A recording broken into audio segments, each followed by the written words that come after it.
उद्धवजी मतचोरीचा विषय आहे तुमच्या पत्रकार परिषदेआधी नाही एकच सेकंद भाजपचे मंत्री ऐका एकच मिनिट आधी शेतकरी विषय पूर्ण करा तो झाला असेल तर मी पुढे जातो शेतकऱ्यांच्या बाबतीतलं हो म्हणूनच उद्धवजी, एकच मिनिट अधिकारी जे पैसे मागतात म्हणून मी तिकडे जाऊन शेतकऱ्यांशी बोलणार आणि कोण असे अधिकारी आहेत त्यांचा सुद्धा काय समाचार घ्यायचा तो आम्ही घेऊ. उद्धवजी शेतकरी कर्जमाफीच्या बाबतीत तुम्ही जी भूमिका मांडतात आणि आता मुख्यमंत्र्यांनी 30 जून 2026 ही तारीख दिली म्हणजे आहे. कोपऱ्याला गुळ लावलाय. त्या बैठकीनंतर लगेच दुसऱ्या दिवशी राज्याचे उपमुख्यमंत्री जाहीर सभेत असं म्हणतात की नियमित कर्ज भरा असं शेतकऱ्यांना सांगतात. कर्जमाफी मागणं ही सवय चांगली नाही. हे मला खरंच आता नेमका शब्द सुचत नाही कारण यांना संवेदना तर कधीच मेलेले आहेत. निर्डावले पण सुद्धा कमी पडते. यांना दगड सुद्धा म्हणजे दगडाला सुद्धा पाझर फुटू शकतो पण यांना फुटत नाहीये. हे महाराष्ट्राचं दुर्दैव आहे. एक तर या लोकांना खरं उपमुख्यमंत्री म्हणता कामा नये कारण संविधानात तशी तरतूद नाहीये. म्हणून राज्याचे अर्थमंत्री जे बोलले त्यांनीच सांगितले की निवडणुकीच्या आधी आम्हाला हे बोलावं लागतं.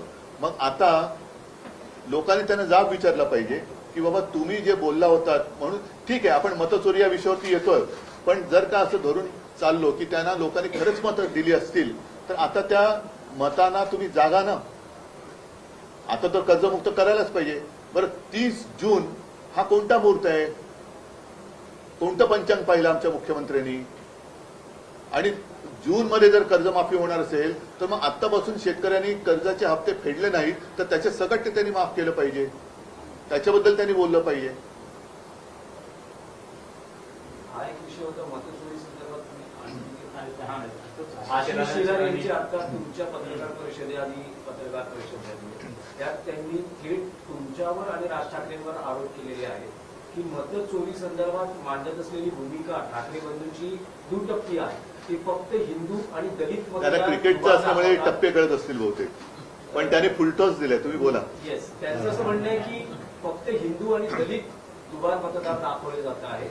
मुस्लिम मतदार जे दुबार आहेत तिबार आहेत त्याबद्दल ठाकरे बंधू का बोलत नाहीत. आणि दुसरं त्यांचं असं म्हणणं आहे की लोकसभा निवडणुकीच्या प्रक्रियेत सुद्धा तुम्ही याच मतांवर निवडून आलेला आहात.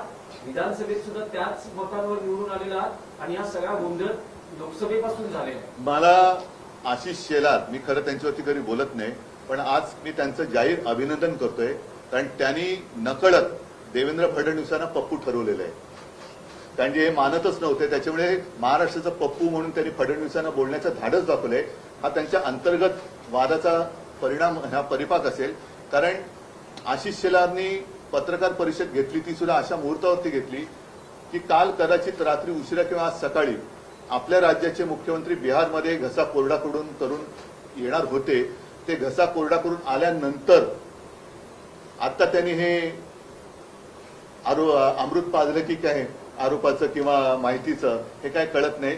पण याचा अर्थ सरळ आहे की आशिष शेलारनी सुद्धा हे सिद्ध केलेलं आहे की मतदार यादीमध्ये गोंधळ आहे.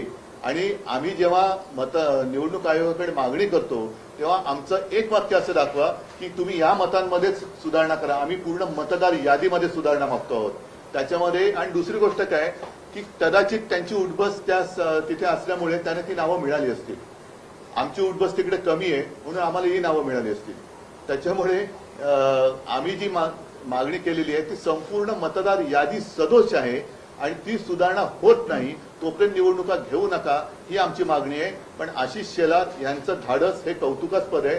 नाहीतर साधारणतः आपल्या नेत्याच्या विरोधात बोलण्याचं धाडस हे आता भाजपवाल्यांच्या अंगात राहिलेलं नाही. हा आरोप थेट त्यांनी मोदी शहांसकट सगळ्यांवरती केलेले कारण लोकसभेपासूनचा त्यांनी घोटाळा काढलाय. म्हणजे इतरत्र ते जे जिंकलेत मोदी शहा अगदी वाराणसी बिराणसी त्या दिवशी संजय राऊत यांनी काढलं ते सगळं. तर म्हणजेच काय की सगळा घोटाळा त्यांनी केलेला आहे. आणि दुसरा महत्वाचा सरकार तुमचं असताना विरोधक घोटाळे करतात म्हणजे तुम्ही सरकार चालवायला नालायक आहात.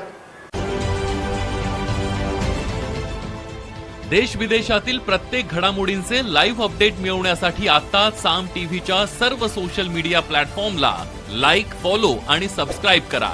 तसंच सर्व नोटिफिकेशनसाठी बेल आयकॉन प्रेस करायला विसरू नका.